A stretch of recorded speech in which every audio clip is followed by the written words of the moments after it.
However, if anyone wants to submit, can submit this week, but we lose some marks because of 2 deadlines missed.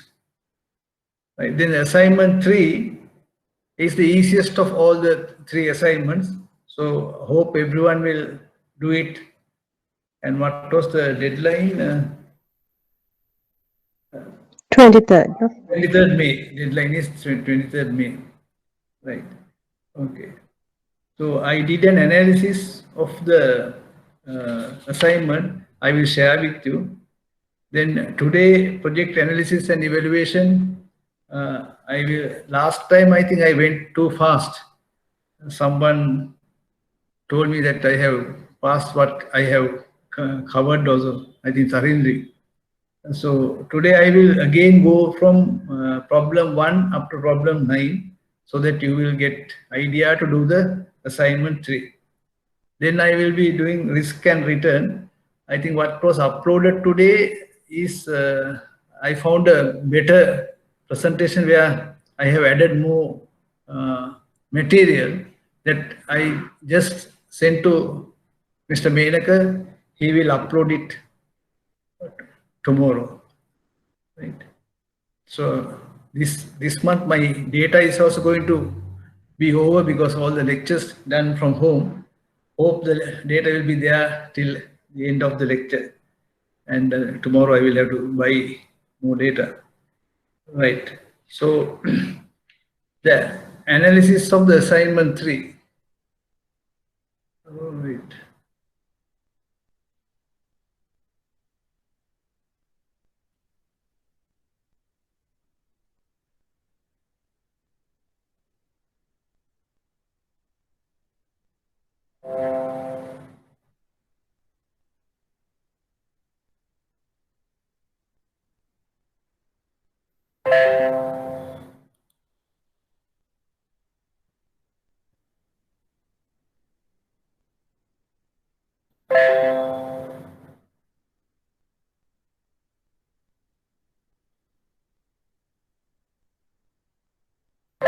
Right.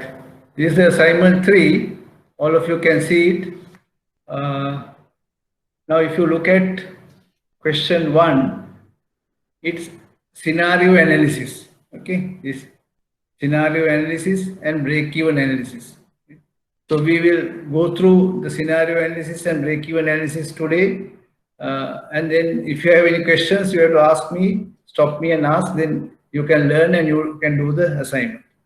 Question 2 is accounting break-even point, cash flow and NPV, and then again scenario analysis. See, part C is scenario analysis. Okay. Then the question 3, it is also scenario analysis. Then there's a sensitivity analysis also. Evaluate the sensitivity of your base case to fixed cost, right? So when you do that, you can change fixed cost. There will be some change mentioned earlier. So change and see how the NPV will change to the fixed cost. Then the cash break even, then accounting break even, and operating leverage. So operating leverage we are going to cover today, and it will be easy for you to complete this assignment, right?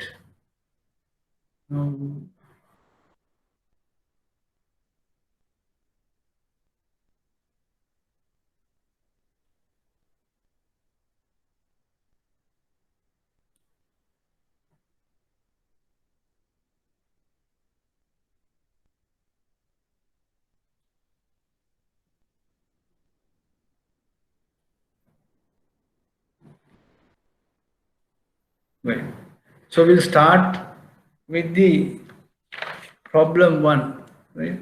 Now this problem 1 is NPV calculation, problem 1. Okay. So we are investigating a new project. First thing we'll do is to estimate NPV based on our projected cash flow. We will call this base case. There is a possibility of error in those cash flow projections, and we shall investigate impact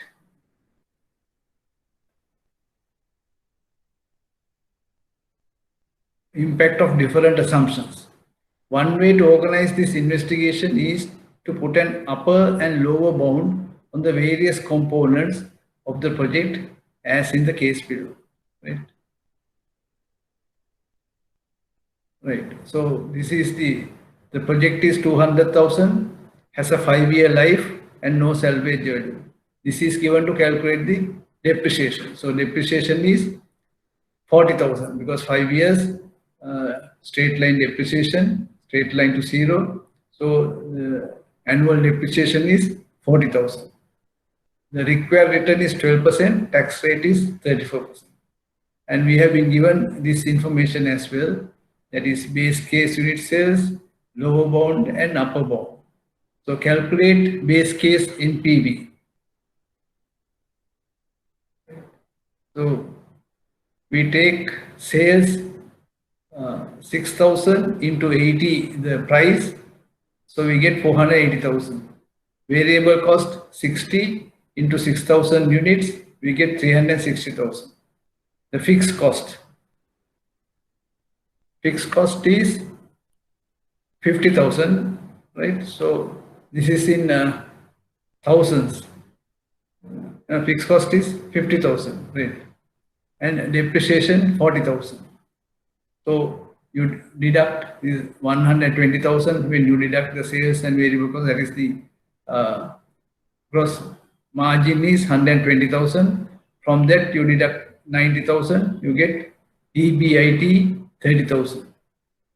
And the taxes. So on the EBIT we apply tax 34%. It is 10,200.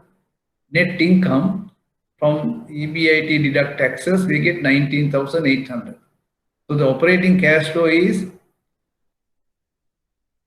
EBIT, right, plus depreciation minus taxes. EBIT plus depreciation minus taxes, we get 59,800. Right? So this is each year same. Normally in a project, in a company, it will grow annually, but in this example, it is same for 5 years, right? So we take the annuity factor for 5 years at 12%. 12% is the required return. So excuse me. Huh? So this document is not shared with the participants. Oh, right. Okay. Thank you, Menaka. I think I.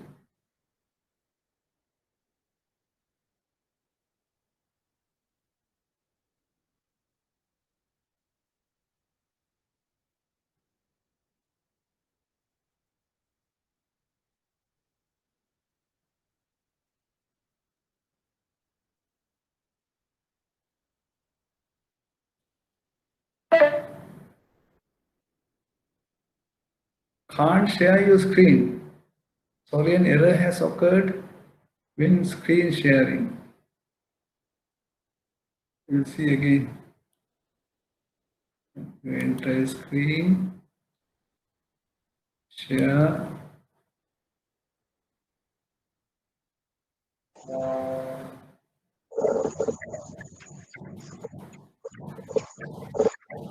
Now can you see? Yes, sir. Okay. Thanks, Menaka. I think others should have told me, the students, when you can't see, I have told before, so I have done a lecture for maybe 10, 15 minutes. No one told me that they can't see. Right. Okay. So, so this is the data. So I will start from here. Sales 6,000 units into 80, 480,000. Then the variable cost 6,000 into 60, 360,000. Fixed cost, I think this is easy, we'll use fixed cost is 50,000, right? Then depreciation 40,000. Depreciation I mentioned, yeah, 200,000 has a 5-year life and no salvage value. So depreciation is straight line to zero. The required return is 12%. So when 200,000 divided by 5 is 40,000. Right? So depreciation is 40,000. EBIT is So from 480,000, you deduct 360, 120,000 is the margin, gross margin. From that, you deduct fixed cost 50 and depreciation 40, you get EBIT 30,000, right? Then taxes 34%. So 30,000 into taxes, you get 10,200. The net income is, so from 30,000, 10,200 deducted, 19,800. The operating, we need operating cash flow to calculate the NPV, right? The question is, calculate the base case NPV. Right? So we are using this information to calculate the NPV. Right? So base case NPV is equal to 200,000. That is minus 200,000. That is our initial investment. We are investing 200,000. So minus 200,000 plus this cash flow 59,800 into 5-year annuity factor. So 5 year, because the cash flow 59,800 is same for 5 years. Because of that, we can use the annuity factor, right? So if I am giving a similar problem for the exam, I will have to give you the annuity factor. If not, I have to give you the tables, right, to get the annuity factor. So annuity factor is 3.6. So base case NPV is 15,566. That is, base case NPV is positive. So if we don't have any other information, we will invest in this project. Okay. But we have other information, that is, because we are not sure of our base case, we have the lower bound and upper bound, right? So we'll see what is the next question. Next question is scenario analysis, right? So scenario analysis I have discussed with you. In scenario analysis, what we do is we change few variables. Like we assume these variables are changing, maybe the sales, the price, the fixed cost, right, or the variable cost, right? And we change those variables. We look at what is the maximum it can go, what is the minimum it can go. So we have upper bound and lower bound. So the best, now after the base case, the best place to start is worst case scenario, because if the worst case scenario also NPV is positive, then we can invest in the project, because we have taken the worst case figures and that is positive, right? However, we look at the best case also, that is the maximum we can achieve, the NPV maximum we can achieve, we'll get from the best case. Right? We also look at the other extreme, the best case, which you put an upper bound on our NPV.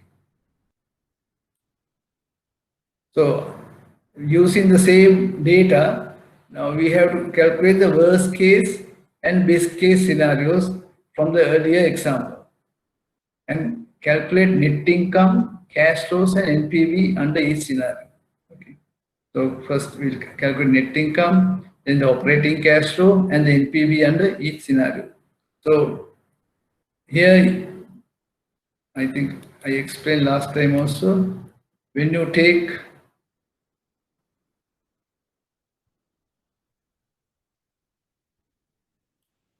now, you have worst case is unit sales, lowest unit sales, right? And lowest price per unit is taken, that is 5,575 for the worst case. Then variable cost, we have to take highest variable cost and highest fixed cost, right? Okay. So look at, so 5,575, variable cost 62, and the fixed cost 55,000, right? So the best case is the other figures, the highest unit sales, highest price per unit, and the lowest variable cost and lowest fixed cost per unit, fixed cost per year. Okay, so this is the solution. State the worst case and best case scenario. So you have to understand what is looked at. We are now looking at worst case and best best case, right? And then we have to calculate net income, cash flows, and NPV.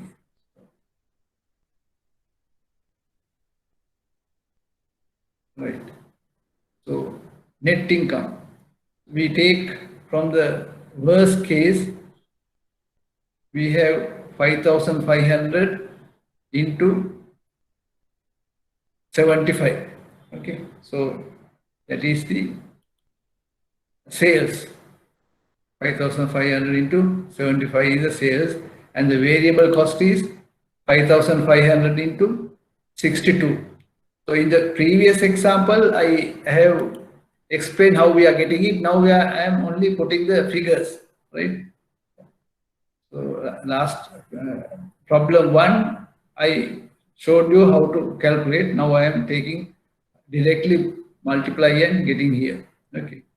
Then the fixed cost is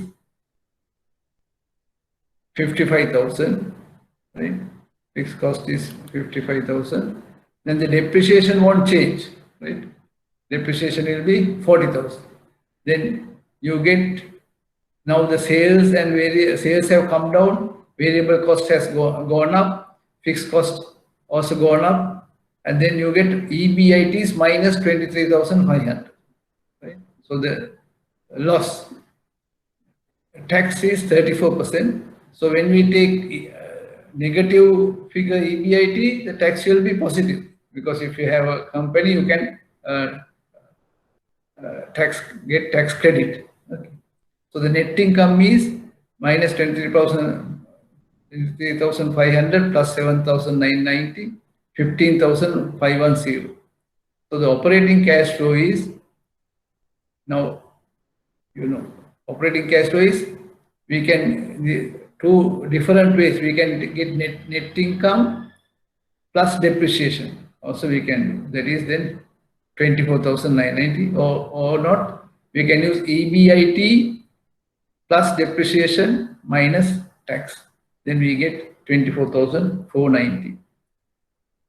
The NPV is minus 111,719. Right? NPV is calculated using this.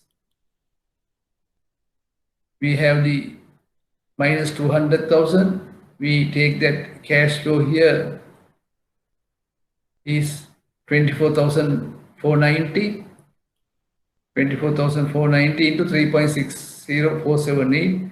From 59,800, it has come down to 24,000. So it is minus, right? So minus NPV minus 111,719. The best case, also same calculation. You take 6,500 into 85 is the sales. 6,500 into 58 is the variable cost, right? And then 45,000 is the fixed cost, right? So fixed cost 45,000, then depreciation, you get 90,500. Now worst case minus 23,500, best case 90,500. Then you add tax, deduct tax because you are making profit. Then net income is there, 59,730, add 40,000, 99,730 minus 30,770, you get operating cash flow. No, not net income. Not from net income. Operating cash flow is EBIT 90,500, right? Plus 40,000.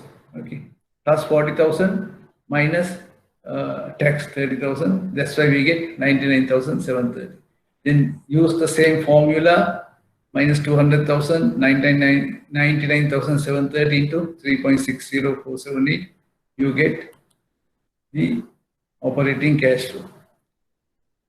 When you are, if you get an problem like this in the exam, you might have to show how it is, at least 2-3 steps you'll have to show it. Okay.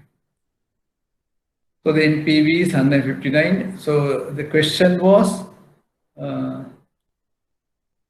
then calculate net income, cash flow, NPV. So it is summarized for base case, net income, all three cases, net income, cash flow, NPV, and in addition, IRR calculated. You can't calculate it easily, so you may not get to calculate IRR. You can see best case IRR is 40.9%, base case is 15, and worst case is minus 14.4%. Any questions on this example?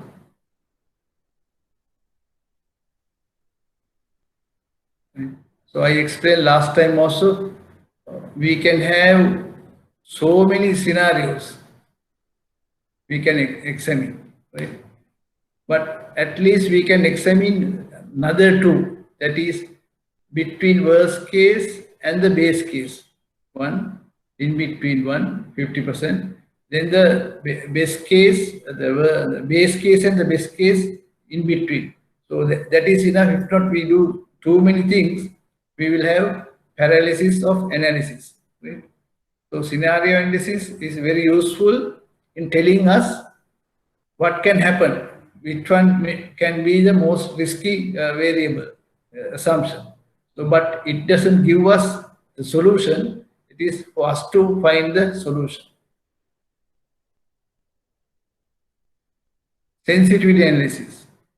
Sensitivity is we change one variable and find out how the NPV change. Right? So we can then change for different variables. We can say for sales, how is sensitive the NPV, for fixed cost change, how sensitive NPV, and then we will find out what is NPV is more sensitive to which factor. Right? So we are going to do that example now. Find out sensitivity of NPV of earlier project to unit sales and fixed cost.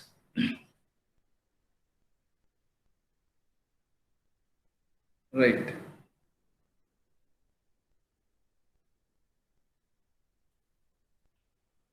So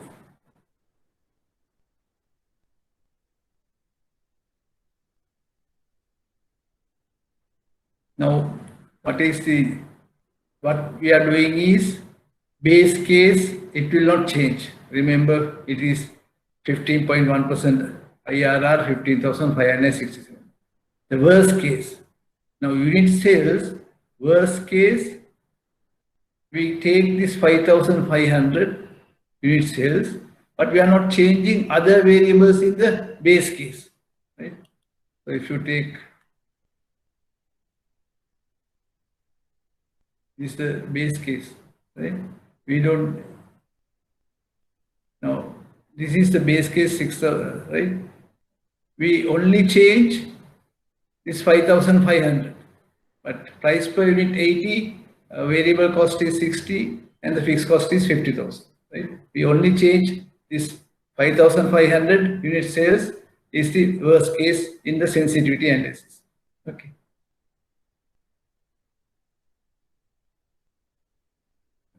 So then we calculate the sales, right? Now we can check that, right?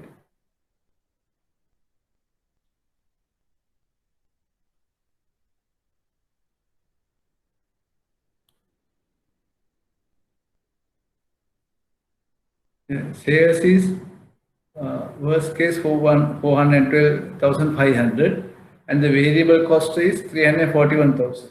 Right?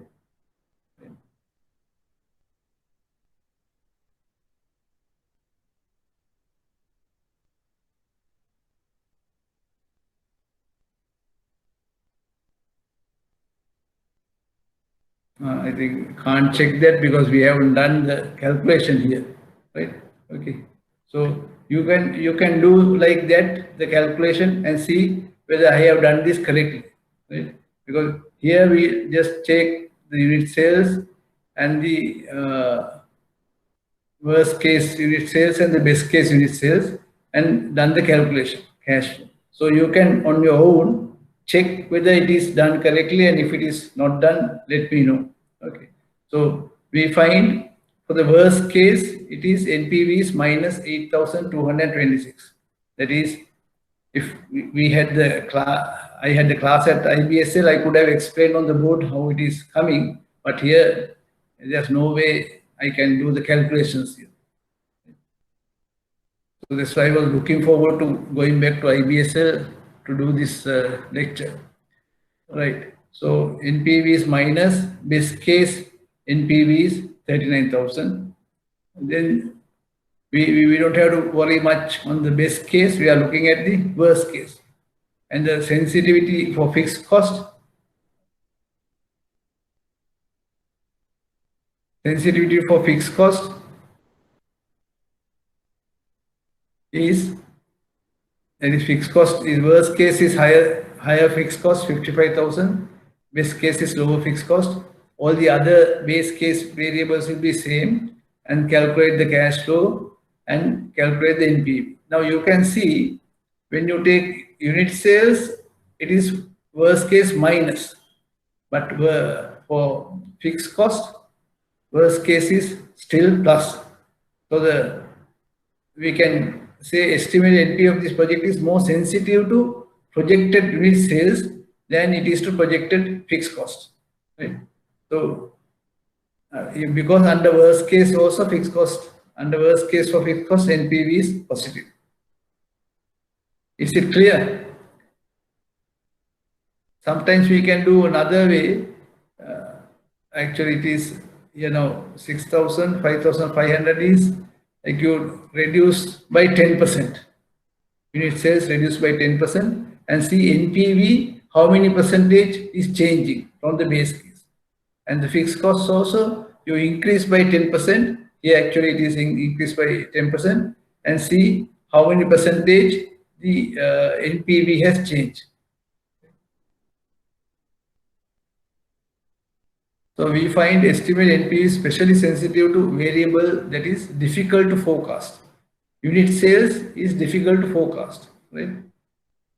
Then the degree of forecasting risk is high. Now we started this lesson about forecasting risk or estimation risk. We might decide further market research is a good idea in this case because we have a highly sensitive to sales. Most of the project will be highly sensitive to sales. Sensitivity analysis also suffers from same drawbacks as the scenario analysis, where it will show where the problem is, and we have to find the solutions. Simulation is a combination of sensitivity and scenario analysis, and it will have different simulations and can be done only through a computer, the program, and can look at the answers. Break-even analysis. Break-even analysis is,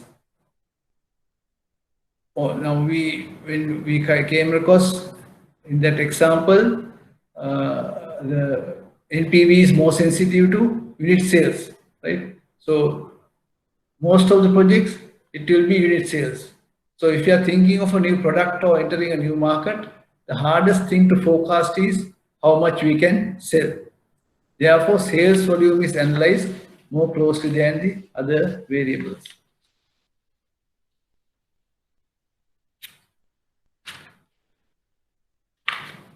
Right.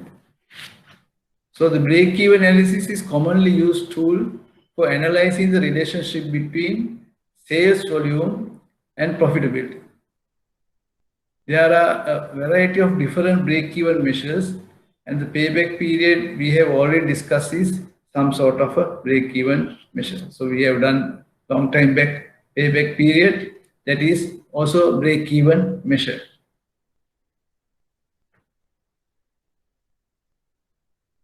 I think we already know what is variable cost, and the total variable cost is Q into quantity of output into cost, variable cost per unit. Okay, so that is a very easy problem. If variable cost is $2 per unit, and the total output is 1000 units, what is the total variable cost? So I won't give such easy problems for the exam, but this is just for illustration, right? 1000 into 2, 2000. Then the problem 5, Bloom Corporation is a manufacturer of masks. I think we did this also last time. It has received an order for 5,000 masks, and the company has to decide whether or not to accept the order. From recent experience, the company knows that each mask requires 5 US cents in raw material and 50 cents in direct labor. So what is the variable cost? Variable cost per unit is 55 cents. Right? So that's why 0.55. And the quantity is 5,000. So the total variable cost is 2,750. Right? Total. So the question is, calculate the Bloom's total variable cost. It is 2,750. Fixed cost. Fixed costs are costs that do not change when the quantity of output changes during a particular time period, but fixed costs are not constant or fixed forever, and those also change. The firms try to reduce their fixed costs most of the time. Now, if you can, electricity cost, if it is very high, you will look at the system improvements, right? You look at, those days we were even I think World Bank or the USAID also was helping companies to, those companies will go into and do audit of the energy and give solutions how to reduce the energy cost. And the payment was to be based on how much energy is reduced, right? So from that, the payment has to be made. Or now you can generate from the solar power and reduce your energy cost. So during the time that cost is fixed, is effectively a sunk cost, right? When the cost is fixed, it is sunk cost. We know during the COVID time, a lot of companies, they will have fixed cost. Though they are closed, their fixed cost will be there, and that they'll have to fund. Total cost for a given level of output is the variable cost plus fixed cost, right? So the total cost is V into Q plus fixed cost. Then we have marginal or incremental cost, right?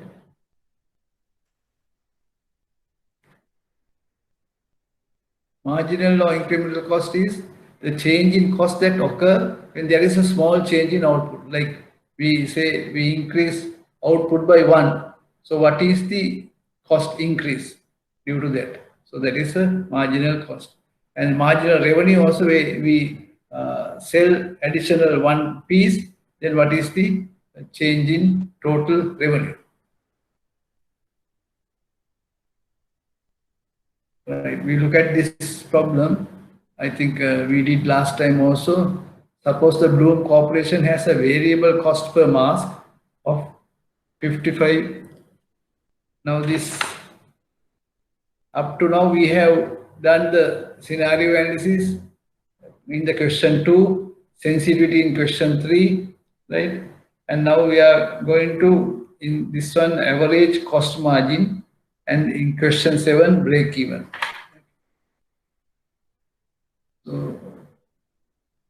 So here we are going to calculate the average cost. If Bloom produces 100,000 masks per year, what are the total cost of production? What is the average cost per mask? So the total cost is 55 cents. Now 100,000 production plus fixed cost is 5,000 is the rent for a month. For 12 months, it's 60,000. So it comes to total cost 115,000 divided by 100,000. We get average cost of 115 per mask, $115 per mask. So it costs 55 cents to make another mask. That is the marginal cost, right? It is 55 cents. Anything we can get for a mask in excess of 55 cents. What was the question? That is the second part. Bloom receives special one-shot order for 5,000 masks, and it has sufficient capacity to manufacture 5,000 on top of the 100,000 already produced. If Bloom can get 75 US cents per mask, for this order, should the order be accepted? Yeah, because our marginal cost is 55 cents, and then we get marginal revenue of 75 cents, US cents. So because of that, even it is less than the average cost, we are going to take the order because it will contribute in positive way towards covering fixed cost. That 20 cents difference will cover the fixed cost. So Bloom 2 should take the order.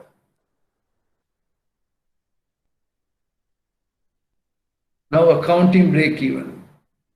Accounting break-even, I think we discussed the break-evens also last time, right? So I am not going to explain this. The net income is sales minus variable cost, minus fixed cost, minus depreciation. And we did that also in example 1 minus T, right? That is T is tax. So this is the net income formula.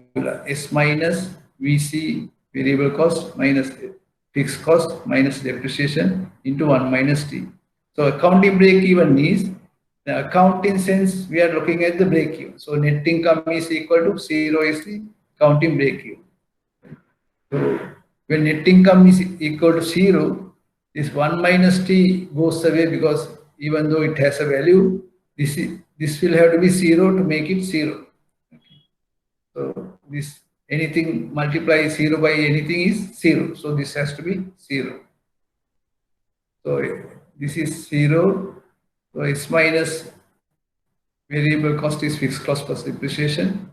And you calculate Q is fixed cost plus depreciation divided by the margin, P minus V. So the problem 7 is break-even problem. Our company plans retail computer pen drives for 500 per piece. We can buy pen drives from a wholesale supplier for 300 per piece. We have accounting expenses of 600,000 in fixed cost and 300,000 in depreciation. So how many pen drives we can sell for break even? So fixed cost is 300,000, 600,000, depreciation 300,000 divided by price minus variable cost, 500 minus 300.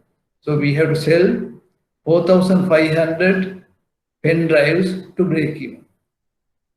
Break even on accounting sense. There are other break evens we looked at. So why is accounting break even useful? When the accounting break even occurs, it's like payback period. Accounting break even is like payback period and relatively easy to calculate and explain, right? Because it is using the finance income statement.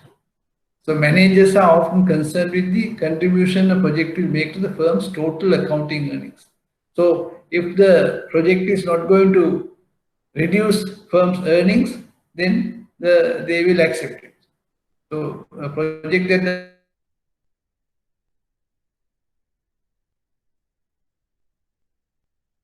break even, earnings will not come down because it's not making any money. But it makes accounting basis doesn't lose money, but there is opportunity cost sense it is making losses because person who invested doesn't get any return. So hope it is clear to all of you. So accounting break even and cash flow. So we look at if sales volume is a critical variable, then we need to know more about the relationship between sales volume and cash flow than just the accounting break even. So now we are looking at in problem 8, again NPV, account break even and payback period. Right? So the Sri Lanka Shipping Company is considering whether to launch its new fishing boat. The selling price will be 40,000 per boat. The variable cost is 20,000. Fixed cost will be 50,000, right? 500,000. Total investment need to undertake the project is USD 3,500,000, and this amount will be depreciated straight line to zero over the 5-year life of the equipment. So what is the depreciation?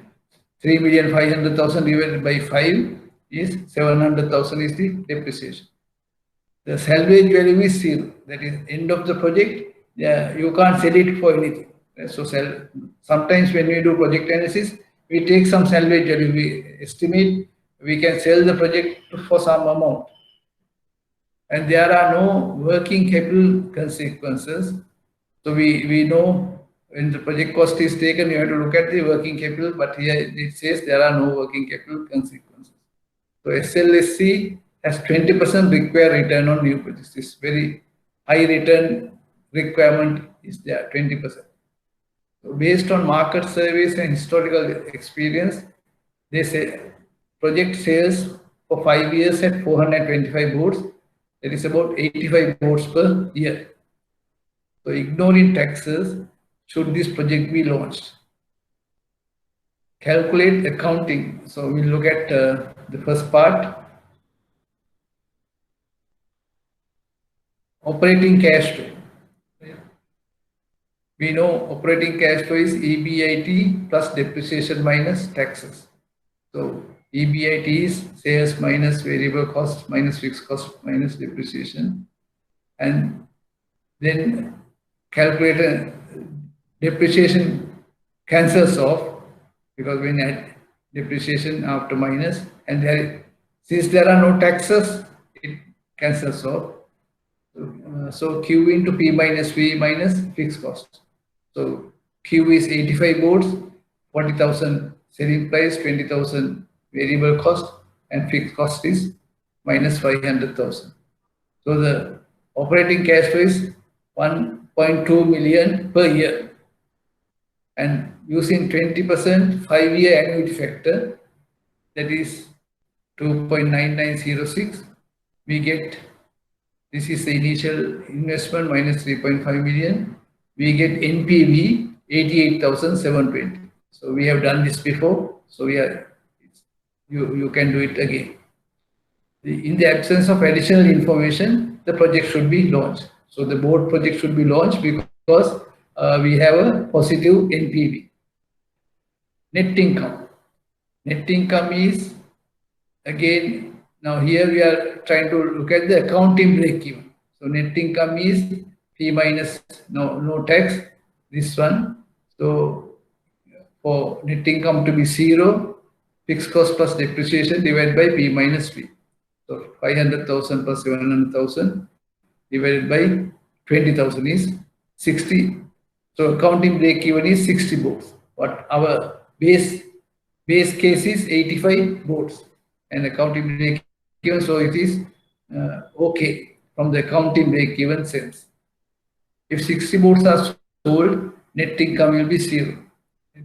So then when net income is zero, operating cash flow is equal to depreciation, 700,000. So to calculate the net present value, right?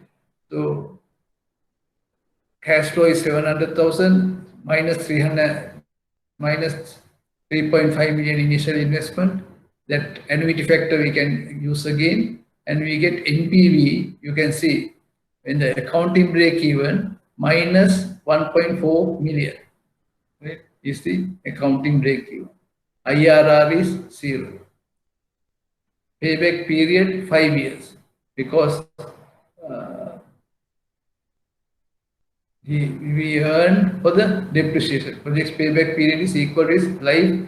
The project break even every period. Similarly, a project that does better than the break even has a payback less than the lifetime, and project doing worse than the worse than the break even has a longer payback period. You can't have longer payback period because the project period is 5 years, right? So only when if the project is doing better than the break even, it has a shorter than 5 year payback period and the positive IRR, because it's zero at the break even. Then when it is doing better, then it is positive IRR. But it may not be high. It can be 2-3%, and our required return may be higher than that. Right. Now this one is sales volume, operating cash flow. Right. Operating cash flow, we know using this is minus 500 into 20 into Q. 20 is, this is in thousands, right? So 500,000 became 500, this 40 and 20 is become 20. So the relationship between Q and operating cash flow is a straight line. When it is Q is 0, operating cash flow is minus 500. Q is 15, 300 minus 200. Q is 30, it's becoming 100. Right? So Q is 50, it is 500. Q is 75, it is 1000. So this is the graph, and it's, I think, about, it's 0 is between 15 and 30. Right? Operating cash flow will be 0 between 15 and 30. Right? Between 15 and 30 it will be 0. Right. So now we are looking at accounting and financial break-even. Financial break-even is the most important break-even. So operating cash flow is, this is the formula, and Q is fixed cost plus operating cash flow divided by P minus P. We know that. So accounting break-even is fixed cost plus operating cash flow. This is for accounting break-even, right?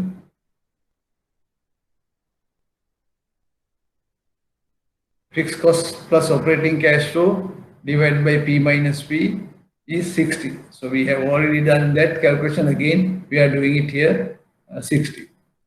The cash break-even. Cash break-even is only to cover the fixed cost, how much we have to sell, not the depreciation. Right?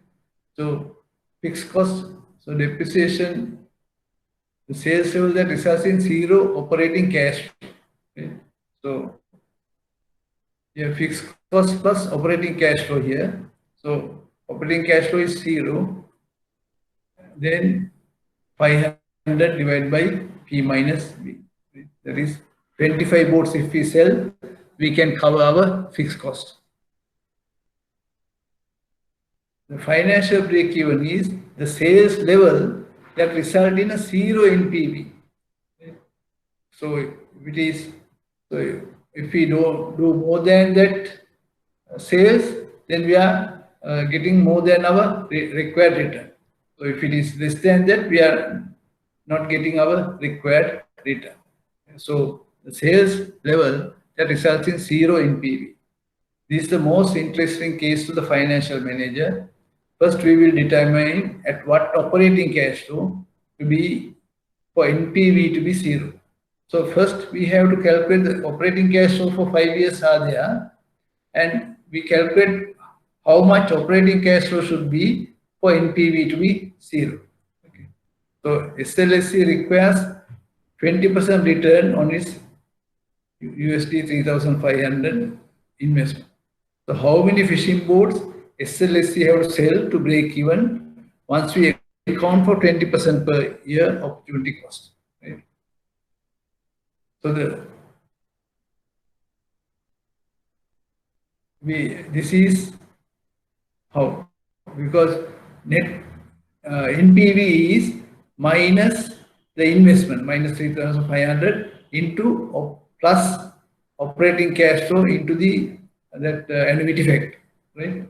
So I can write it here. It is NPV is equal to investment minus investment plus operating cash flow into the annuity factor.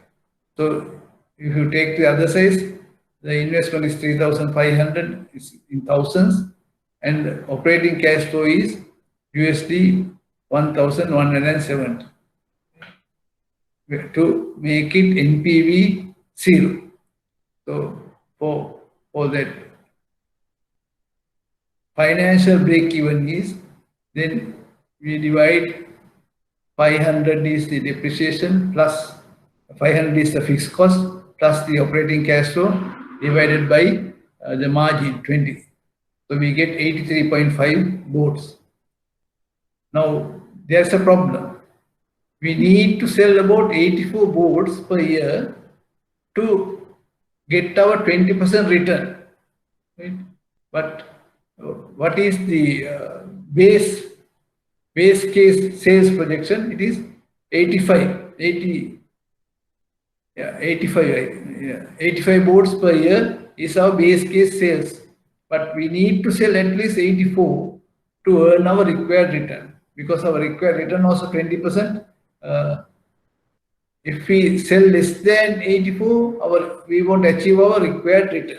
It will come down the required return. So it is very unlikely SLSC project would fail to break even on accounting basis. Right? Accounting basis, it is 60 boards. So it is unlikely that it will fail to break even on accounting basis. However, there is very good chance that the true NPV is negative. Right? So this illustrates the danger of only looking at the accounting break-even. So we'll have to look at the financial break-even as well. So the decision at this point is a judgment call. The crucial questions are, how much confidence do we have in our projections? So if you are 100% sure our projections are correct, then we can go in. But no one can be 100% sure of future projections. And if the project is very important, this board project for this company important, then they will have to go ahead. Now, how badly will the company be hurt if sales do turn low? What options are available to the company in this case? So the one option is they can, without asking for 20% return, they should look for lower return, right? So then this will be, they can go ahead with the project. Next one is operating leverage. This is the last one. Operating leverage is the degree to which project or firm is committed to fix production costs. So firm with low operating leverage will have low fixed cost. A firm with high operating leverage will have high fixed cost. There is advantages and disadvantages of both, right? So projects with relatively heavy investment in plant and equipment will have relatively high degree of operating leverage because they have so much invested in plant and equipment, they will have higher fixed cost. Such projects are called capital intensive projects. If you take, for instance, cement plant, right, or a tire plant, tire project, then those are capital intensive projects. So what are the implications of operating leverage?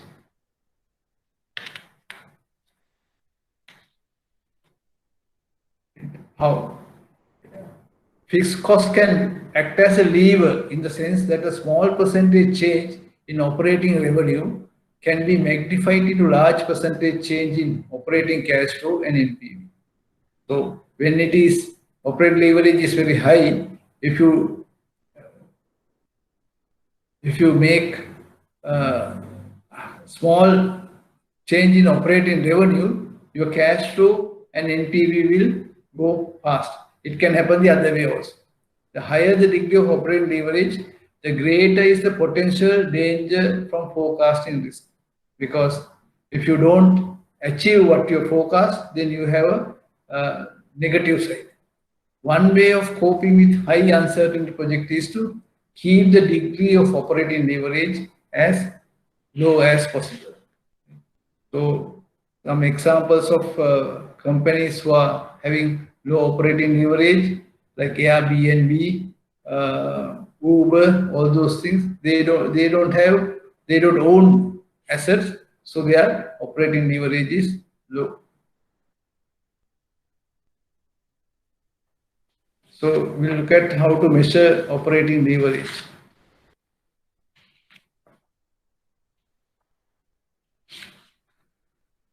If quantity sold rises by 5%, what will be the percentage change in operating cash flow?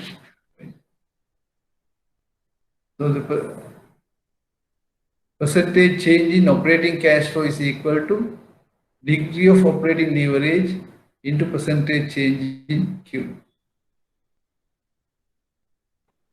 So percentage change in operating cash flow is P minus V, that is the margin divided by operating cash flow, into percentage change in Q is 1 divided by Q.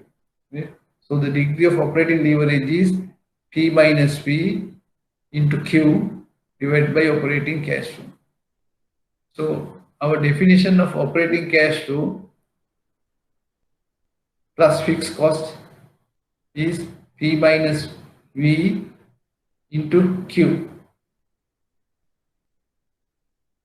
Because our definition of operating cash flow, this we have done earlier, operating cash flow plus fixed cost is P minus V into Q. So we replace P minus V operating cash flow and fixed cost. Right? So degree of operating leverage is operating cash flow plus fixed cost divided by operating cash flow. So 1 plus fixed cost divided by operating cash flow. You can see from this formula, degree of operating leverage will be high when the fixed cost is high. Right? So we'll go back to our boat project. We had a fixed cost of 500,000 and the margin was 20,000. So operating cash flow is minus 500,000 plus 20,000 into Q. This you all know. This is the initial investment, right? Minus 500,000 plus 20,000 into Q. Suppose currently, this 500,000 is what? Fixed cost. Okay. Fixed cost plus 20,000 into Q. Suppose currently Q is 50 boats. So we assume that they are only selling 50 boats. Okay. So what is at this level of output? Operating cash flow is minus 500,000 plus 20,000 into 50, 500,000. So if Q rises by 1 to 51, then the percentage change in Q is 2%. Right? So 51 minus 50, because it is from 50 to go in 51, so it is percentage change is 2%. So operating cash flow, how much does it rise? You have to put 51 here, then it comes to 520,000. Okay? Then the percentage change in operating cash flow is 520,000 minus 500,000 divided by 500,000. So 4%. When we change Q by 2%, right, the operating cash flow increased by 4%.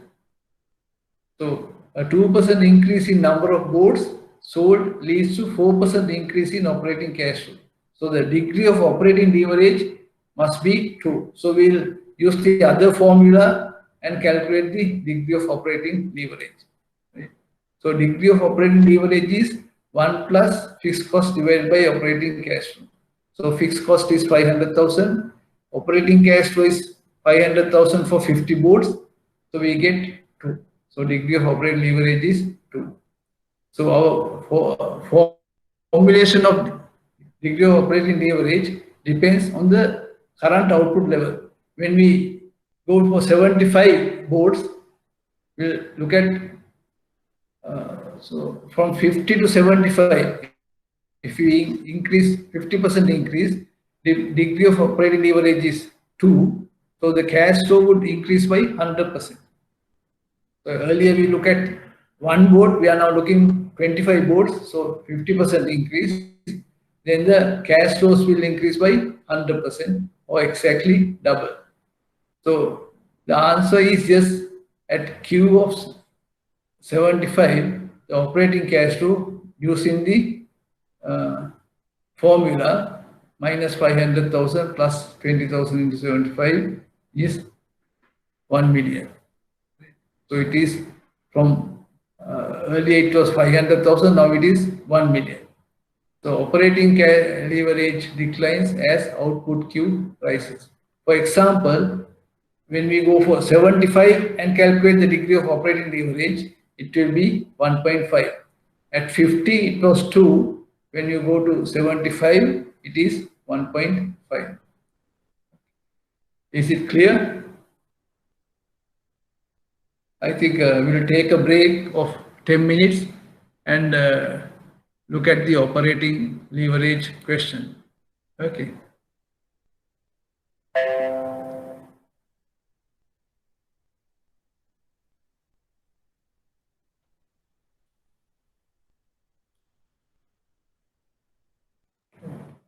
So we come back by 8:15. I will come back before that, and we can go through the problem and then go to the risk presentation. Any questions? You see, I don't know what the customers might think. All the banks are doing so well according to this. These are listed commercial banks. Which in all, I don't know what is percentage change from where they got it from the last year to this year maybe. Last year first quarter to this year first quarter. Right? So the banks, the COVID is there, banks are doing well. Then you would have got bonuses and increments also, no? Most of you.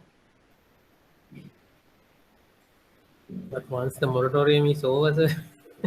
That's the thing. With the moratorium is the problem, no? Yeah. Then only the true picture will come. Yes. Yeah. I saw that in 2019 the total NP amount is 120 something, but in 2020 it is 66 or something. The total NP in the industry. That cannot be no, sir. Yeah. It seems 2020, 66, 2019. Yeah, 2019 it is 120. Like half of that is 2020 figure. Yeah. Can't be, no? Which should be which should be like 5 times high. Yeah. So it has become half Right. of the 19. Yeah.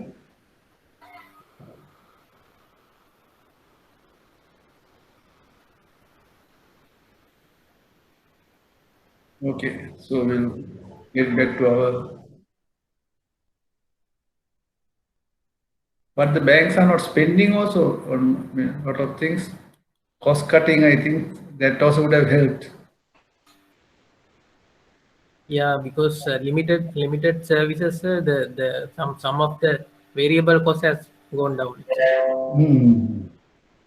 like OP and all. Right. What type of cost gone down? Variable. OT costs have gone down. No? Yes. Yeah, and other costs, even maybe electricity costs will have come down because a lot of people are working from home, and the operation office cost can come down. Yeah, so they are reducing the operating leverage. Yes. Fixed cost, reducing even fixed cost. Right. Okay, so you get back. Thank you for that input. Sasha Limited currently sells government dog food for $120 per can. The variable cost is 80 cents per can, and the packaging and marketing operation has fixed cost of 360,000 per year. Depreciation 60,000 per year. What is the accounting break even? What is the accounting break even? We will see. So accounting break even is this, you should be able to remember now. Fixed cost plus depreciation divided by P minus V, the margin. If that said fixed cost is 360,000, depreciation fixed cost 360,000, depreciation 60,000, and 120 minus 80 cents. So you have to sell 1,050,000 to break even on accounting sense. Right? Ignoring taxes, what will be the increase in operating cash flow if the quantity sold rises to 10% above the break even point? Okay. So break even is 1,050,000.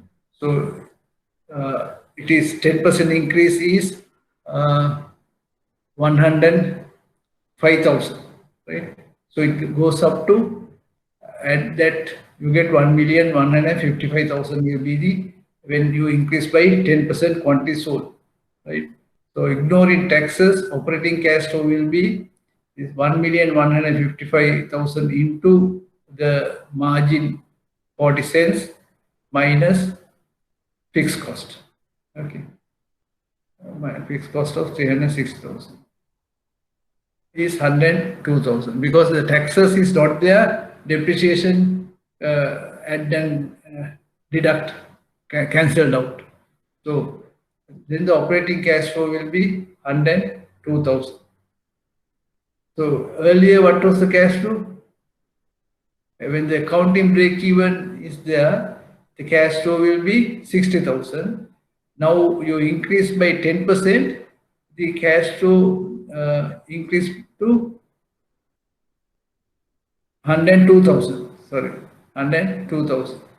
So we'll have to check how many times the operating cash flow has increased from 60,000 to by 70%. 70% is 42,000. So when you increase the quantity sold by 10%, operating cash flow increased by 70%, right? So that is the 70% shown. 102,000 divided by 60,000, 1.7 is 70%.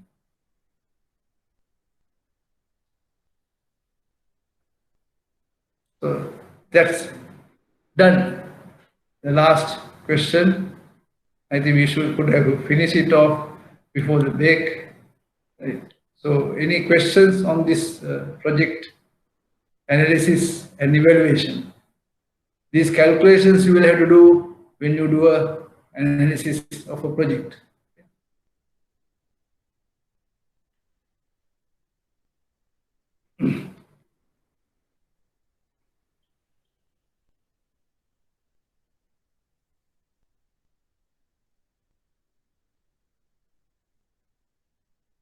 Today our ladies are very silent.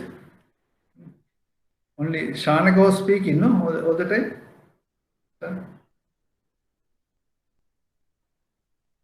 Right. So we'll go to the next presentation.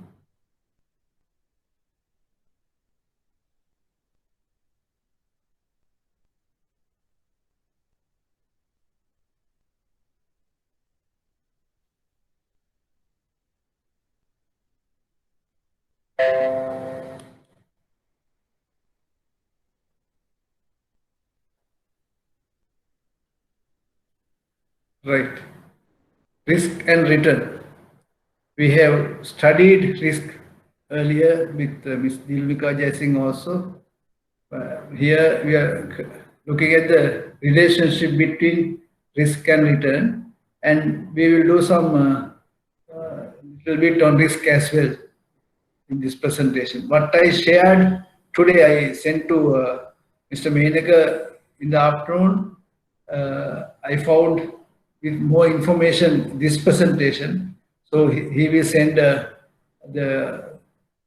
this one today or tomorrow. Okay, because this has more information.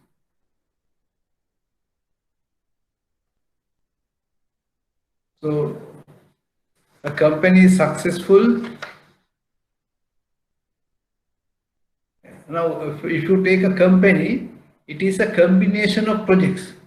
It is not a project, but it is a combination of projects. You do few projects, and then time to time you do different projects, right? So if the projects are economically attractive, and it will cover your cost of funds. So the investor will do the projects if it's cover the cost of funds, if it is economically attractive. Attractiveness is based on returns to the owner, right? If the investor finds the returns are good, then it is attractive.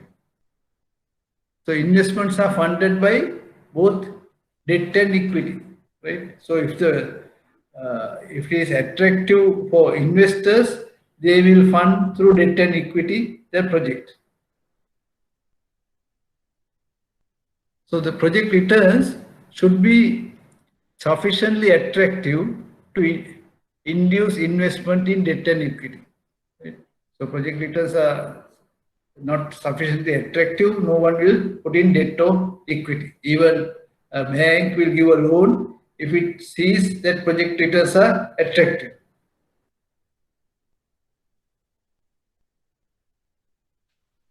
So assume cash flows in the future are known, right? If we know exactly the cash flows in the future, it is most probable outcome, right? So there is no risk there because we know this will happen in the future. These cash flows we can achieve, right? So possibility of other outcomes other than we say we have a base case. If it is the only possibility, then there is no problem. There is no risk. But possibility of other outcomes anticipated and cash flows will not materialize. So if there are other possibility outcomes, that shows that what we project cash flows will not materialize. So assume in examples which we did in the last, each year sales, costs and taxes will be constant. Remember we did an example, I think problem 1, where we found operating cash flow will be same for 5 years. It cannot happen, right? So in that we assumed sales, cost and taxes, everything will be constant. However, these factors are unlikely to be constant. This is the risk factor for a project. If you know everything which will happen in future, then there is no risk. But there is a risk where the sales volumes are not constant. The labor costs change. Then equipment maintenance charges, equipment maintenance changes. So the change represents risk. Right? So all these sales changes, labor cost changes, maintenance changes, it represents risk.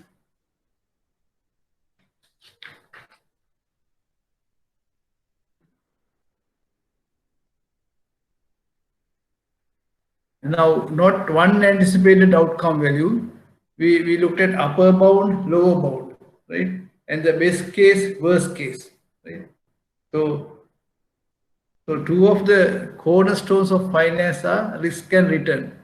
The acknowledgement of risk implies that there's not only one anticipated outcome, but also multiple possible outcomes. That's what we did in our examples last lecture, that lower bound, upper bound, the best case, worst case, in addition to the base case. In this module, we will look at financial risk and some of the ways to minimize financial risk. Now, this I took from a book, right? It has not come properly. Now, this is Daimler. L is missing. Daimler is, what's the company? It's Mercedes-Benz company, leading supplier of premium and luxury cars. Right? Now, if you look at Daimler and Google also L is missing. Now, both has this x-axis is risk, y-axis is return. Okay. Now, Google and Daimler both has same risk, 7.5%, but Daimler has a higher return, right? So, if someone is going to invest, if they are agreed to take this risk, they will invest in Daimler, okay, Mercedes-Benz company. But when you compare Google and Vodafone, both has same return, right? Both has same return, but Vodafone has higher risk, right? So if you are going to invest in either one of these, then they will look at Google because risk is low, the return is same. And then this BP's oil industry, British Petroleum, right? And this Rio Tinto is a leading mining group in Australia, right? So you can see the risk we are taking and what is the return. Normally it is said when you take higher risk, you get higher return, but depending on this company, how they operate, this has been done, the risk and return of 5 different assets.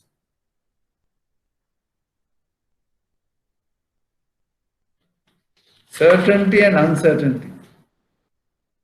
So under conditions of certainty, outcome of investment decision is known. So that is NPV positive or negative based on free cash flows. Right? So under conditions of certainty, we know whether NPV is positive or NPV is negative. There are no other options. So those are based on free cash flows.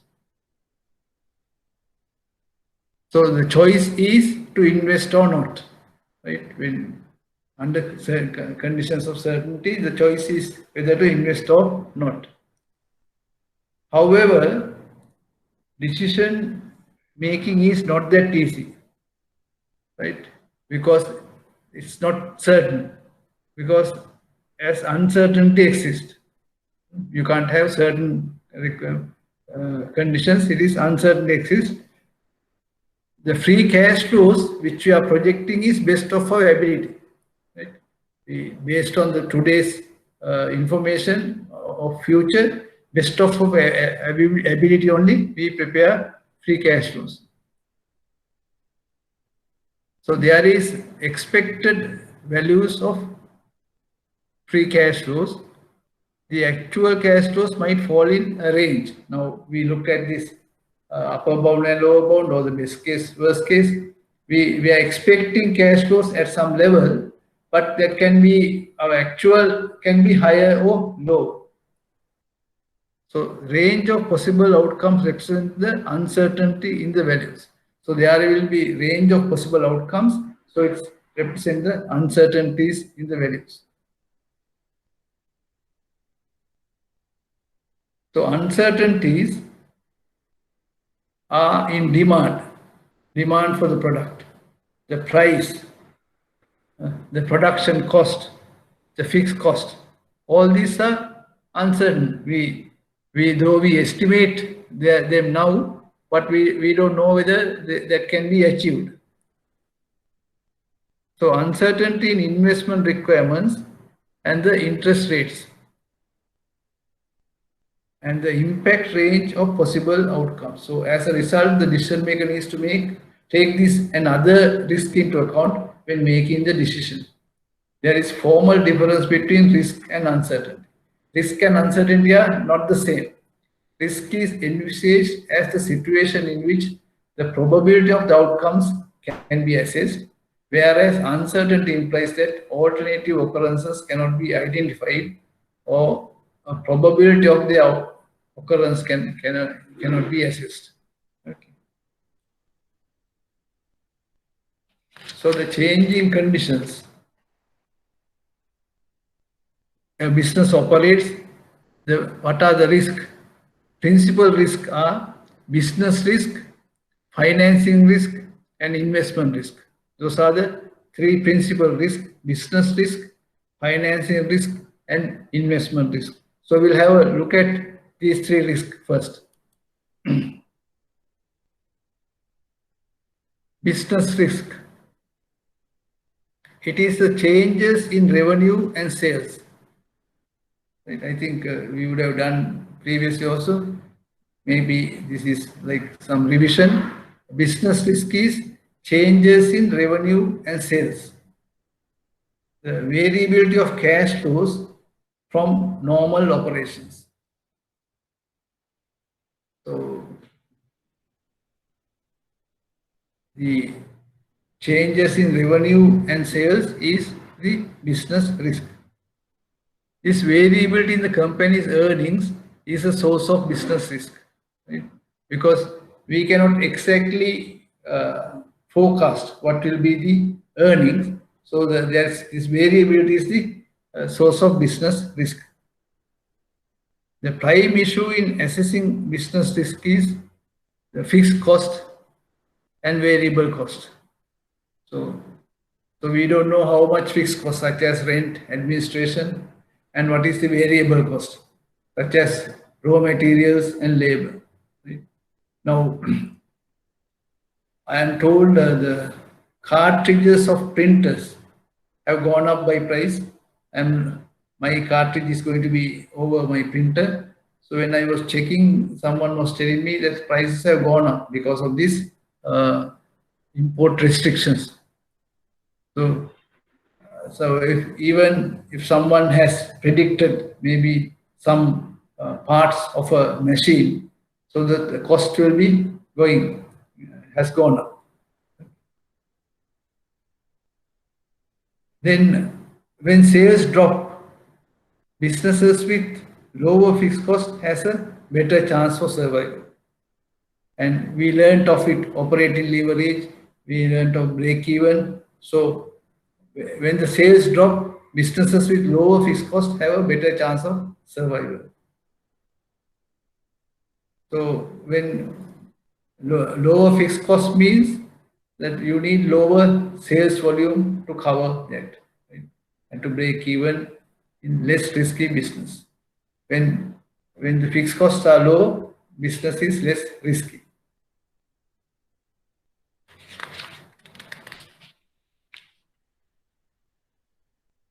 Debt. Lender expect interest. Now businesses are partly funded by debt, and the lender expect interest irrespective of how the company status. Now we know you are all bankers.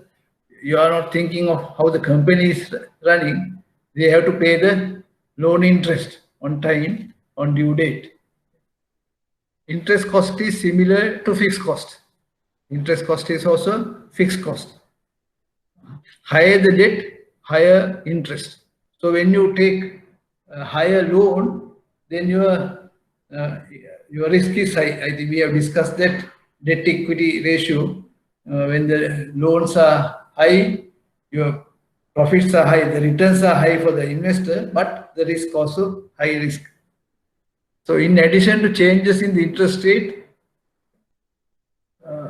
will affect the quantum of interest payments, resulting variability in earnings or profit. In addition, changes in the interest rate will affect the quantum of the interest payments and resulting variability in earnings or profit. Now, the present environment, the financing risk from interest cost wise low. Hope the banks have reduced interest charge from the customers when the interest rates came down. So the customers interest rate risk. The financing risk due to interest rate is low. Because of that, maybe most companies can survive due to the reduction of interest rates. The company must meet its interest payments in order to avoid business failure and bankruptcy. Because the company, if they don't pay interest to the bank will take action and go for parate and to recover the. So higher level of debt is more risky. So the investment risk. What is investment risk? Investment risk is which could be seen as part of business risk, right? Now we looked at business risk, the financing risk, now the investment risk. So it's a result of variability in the return from an investment that the company has made. So there is some relationship between business risk and investment, because if the business is not doing well, revenues are coming down, the investors' returns also coming down. For example, the company invests in a project to make a new product, and the returns from these investments are more variable than expected. This type of risk forms the basic context for the discussion of risk in engineering decisions. So this is for engineers which I prepared. So the source of the investment risk may arise, for example, from market conditions, or from technical implementation reasons, or from the actions of competitors. Companies make investments in uncertain environments, and the discounted cash flow techniques developed in earlier modules must be adapted to the conditions of uncertainty. Now, this says competition. Remember, Mr. Aravind Pera was saying, if a company has paid all their loans and they are operating, and a competitor comes to the market, they can reduce the prices, right? So because of the competitor action, the investment risk is there.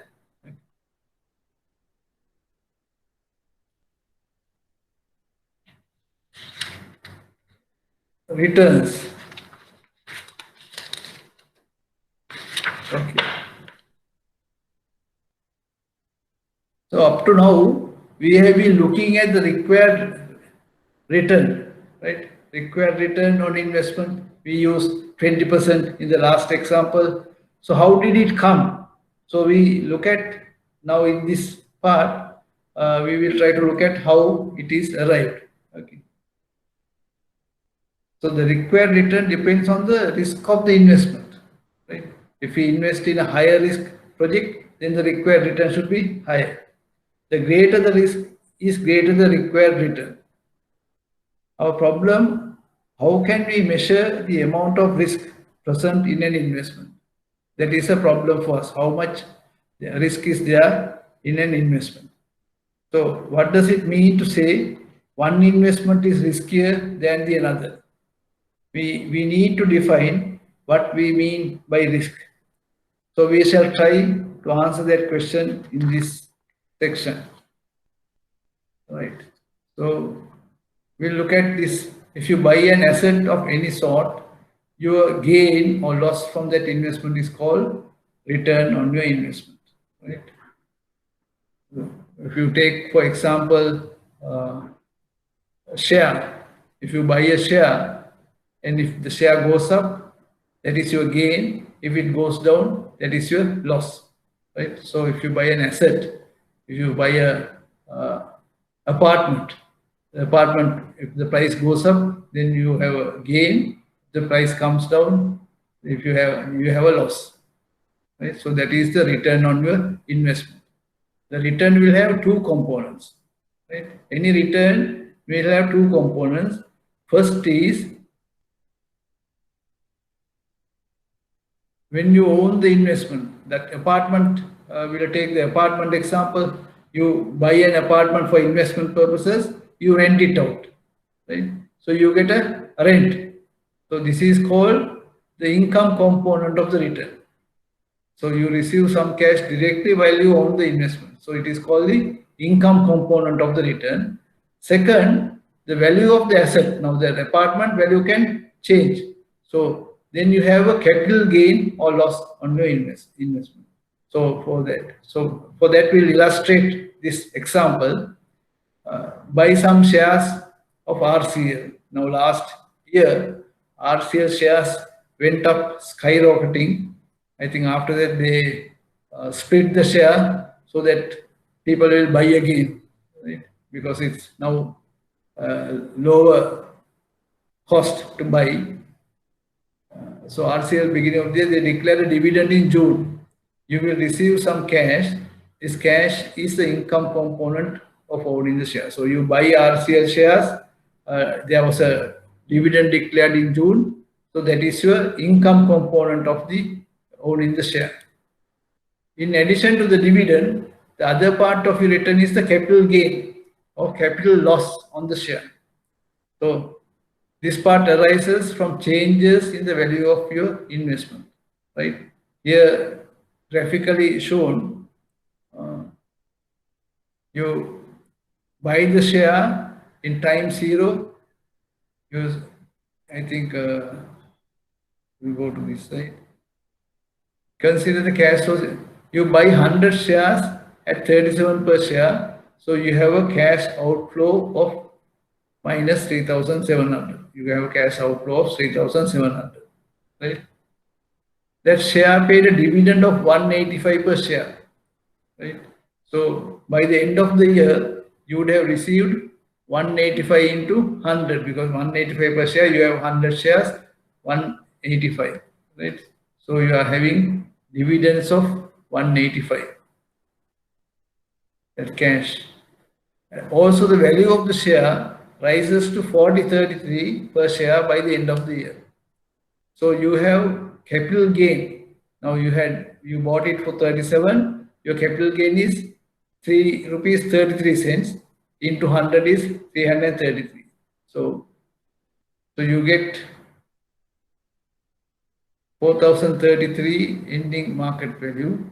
So you bought for 3,700. Now your value is 4,218. That is 518 you have gained, right? So if the price had dropped to 34.78 from 37, you would have capital loss of rupees 222. Okay. So the total return is dividend income plus capital gain or loss. So in our example, total return is 185 is the dividend, 333 is the capital gain, 518. The total cash if stock is sold is equal to initial investment plus total return, right? So the initial investment was 3,700, the total return 518 is 4,218, right? So if we spend 3,700, we have 4,218 end of the year. So we can check this calculation again from proceeds from the share sale plus dividends, right? 40.33 into 100 plus 185, 4,218 minus 3,000.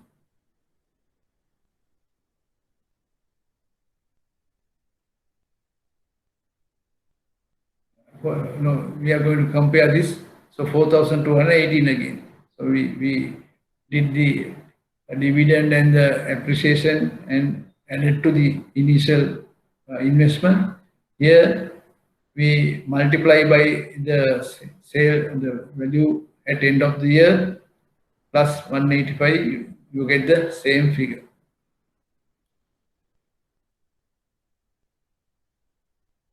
Percentage returns. It is usually more convenient to summarize information about returns in percentage terms. Now, not like this. We are giving here 518. It is easy to summarize the return in percentage terms. That's why IRR also very popular, because it is percentage rather than rupee terms.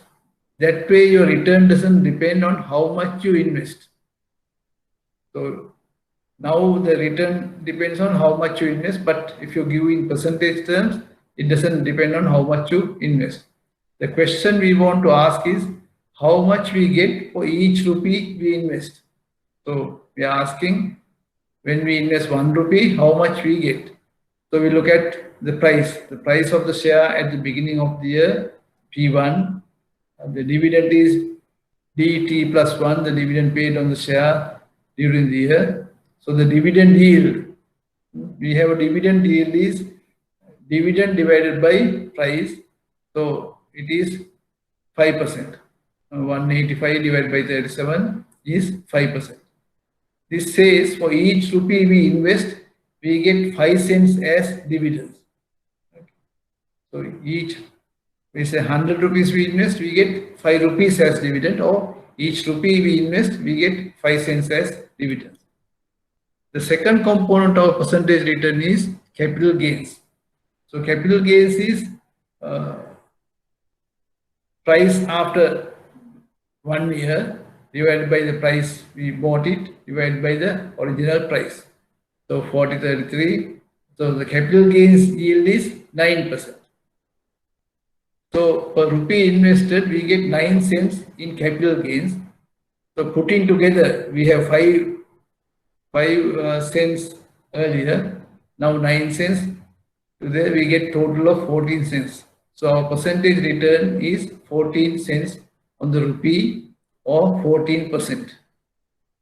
To check this, we can do another way of calculation. We invested 3,700 and ended up with 4,280. So by what percentage did 3,700 increase? Is by 14%. Okay. This 4,218 is including of the dividend.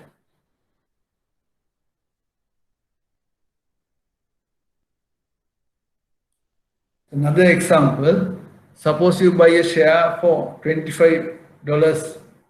At the end of the year, price is 35 per share. So, and during the year, you got $2 dividend per share. What is the dividend yield? So the dividend yield is dividend divided by the purchase price is 8%. What is the capital gains yield? Is the price difference divided by original price is 35 minus 25 is 10, divided by 25, 40%. So the percentage return, that is the total return, is 48%. The total percentage return is 48%. So if you had invested, now we take 48%. If you have invested 1,000, you would get 1,480, because 48% at the end of the year, a 48% increase. To check this, you would have bought for 1,000 at 25 per share, 40 shares. Right? Cash dividend is 80.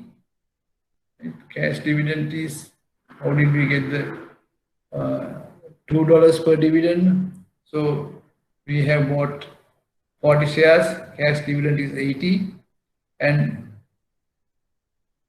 $10 per share will give a capital gain of 400, because the difference is $10, capital gain of 400. Add these together, you get again 480 is the return.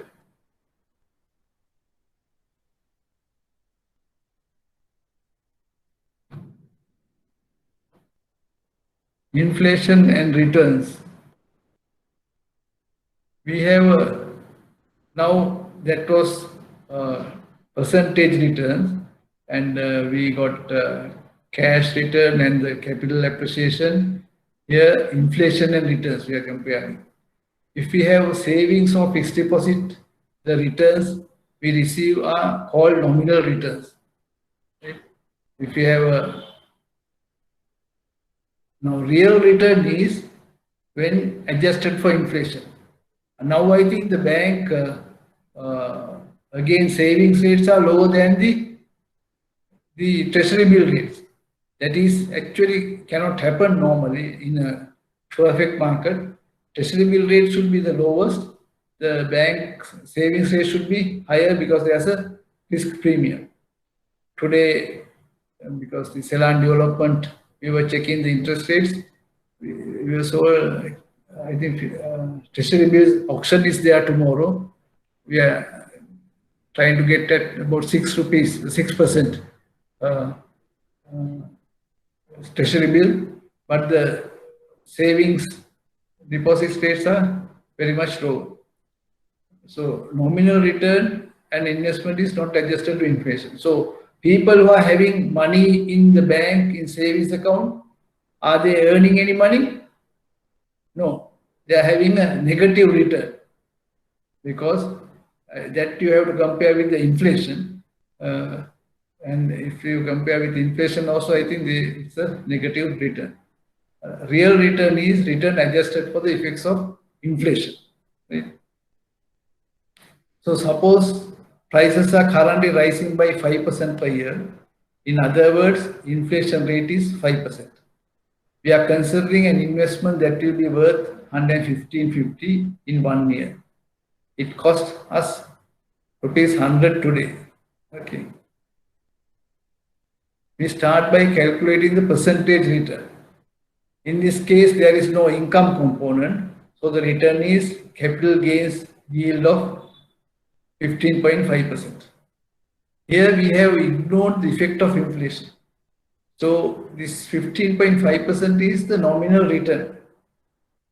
Right? What is the impact of inflation? Suppose a pencil costs 5 rupees. Right? At the beginning of the year, with 100 rupees, we can buy 20 pencils. Right? Since the inflation rate is 5%, the pencil will cost 5% more or 5.25 at the end of the year. Right? So pencil will cost, because of the 5% inflation, 5.25 at the end of the year. If we take the investment, how many pencils can we buy at the end of the year? Right? So we look at, we have end of the year 115.50. Right? Our 115.50 from the investment will buy us, divide by 5.25, 22 pencils. Earlier, we could buy 20 pencils. Now we can buy 22 pencils. So our return is 22 minus 20, that is increase in 2 pencils, is 10%. So we are not getting 15.5% return, it is 10% return because of the inflation. Though the nominal return on investment is 15.5%, the buying power has gone up only by 10% because of inflation. So we are really 10% richer. Sometimes we can be getting poorer year by year if we don't earn more than the inflation. Our real return is 10% in this case. Alternatively, with 5% inflation, each of the 115.50 nominal rupees, we get 5% less in real terms. So to calculate it in different way now, without using the pencils, now 115.50, you reduce 5%, then you get 110, and then that is 10%. We'll do this and finish for the day.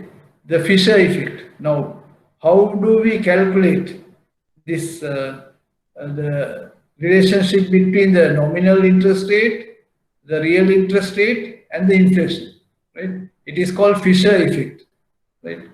And the formula, according to Fisher effect, R is nominal return, that 1 plus R is equal to 1 plus real return, simple R, into 1 plus H, the inflation, right? From the above example, we can get 1 plus 0.155 into 1 plus R into 1 plus 0.05. Right? So same answer is coming. Real return is 10%. So we can arrange the Fisher effect formula and we can say R is equal to R into H, R plus H, R plus H and R into H, and 1 minus 1 cancelled off. So R is equal to R plus H into, so R is approximately R plus H. And we can approximately say if the inflation is 5% and the real rate is 10%, the nominal rate is 15%. But it is little more because of this R into H. So we look at this example, inflation and nominal returns. Suppose the real rate is 3% and the inflation rate is 12%. What rate would you expect to see on a treasury bill? Right? So real rate is 3% and the inflation rate is 12%. So what will be the, in the treasury bill, what will be the rate? So 1 plus R is this Fisher effect. You get R is this formula. R is 3%, simple R 3%, H is 12%. So you do the calculation 0.03 plus 0.12 into 0.03 into 0.12. So you get 1536. You see, if you take this out, it's 15%, but with this you get 15.36. So the treasury bill would be 15.36 because of the inflation of 12%. Our required rate, real rate is 3%. Any questions? We'll do this example as well. Nominal and real returns. An investment offers 20% return. You think the real return will be only 12%, right? What is the inflation? So the nominal rate is 20%. We think real rate is 12%. What is the inflation? Same formula we use and use R 20% and simple R 12%. We get 0.714, 7.14. So it is 12 plus 7 is about 19%, is closer to 20. So inflation rate implicit in our calculation is 7.14%. Hope you can do this calculation easily. So we'll stop today and average return.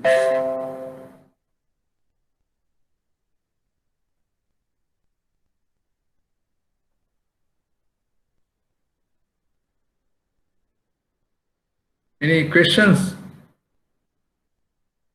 I could not hear Nuani's voice today.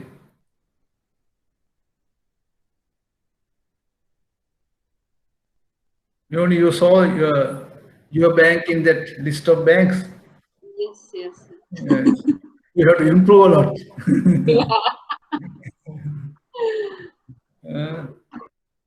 You see, when I saw that Ceylon Bank has gone down, and NDB and NDB, Nations Trust, and DFCC has overtaken Ceylon, right? And Pan Asia is getting closer to Ceylon, and you are with Sanas and Union Bank together. So I think a lot of work to do from your side. Yes.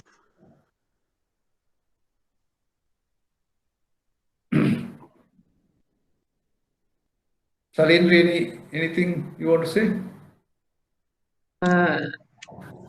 No, sir, not right now. No. Okay, Salindra. Subhashini, how is commercial bank is on top of the table? You must be very happy.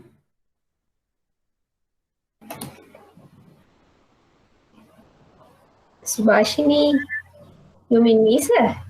Yeah. I work for NDB. Oh, sorry. NDB also you must be happy, no? Subhashini is NDB. Yeah, we have done pretty well. How the commercial bank in the maybe Priyanjala, ne? Priyanjala is commercial bank. Sorry, yes. NDB, your CEO is everywhere all the time. No, he's getting awards. Bank is getting awards. The month is, I see in LinkedIn also. He's been. Yeah, we have done pretty well, sir. Good. Very happy for NDB because the development banks to now they should do well, no, both NDB and DHCC.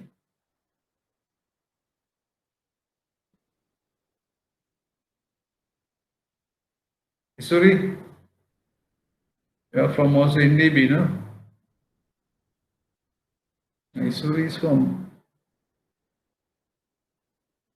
Union Bank, right? Sorry. I think you have to go for more project finance training. Union Bank. Any questions regarding the now 3 more days? Next day I am going to complete this, and then I am going to share some of my experiences of projects which are done well. I have discussed that during my presentations, but we'll discuss some projects, and then we'll do some revision in the next 2 days. I think you are not having holidays, no? All the state sector is having holidays next week, and yes, Shanaka, you have any questions? Sir, the previous presentation, can you share the one with the solutions, sir? The shared one does not have the answers. No, I shared. Okay, sir. Then maybe I'm having older version. No, originally I shared without the answers, but when we started doing at home, from home, I shared. Just okay, check. Sir. Yeah, Okay, sir.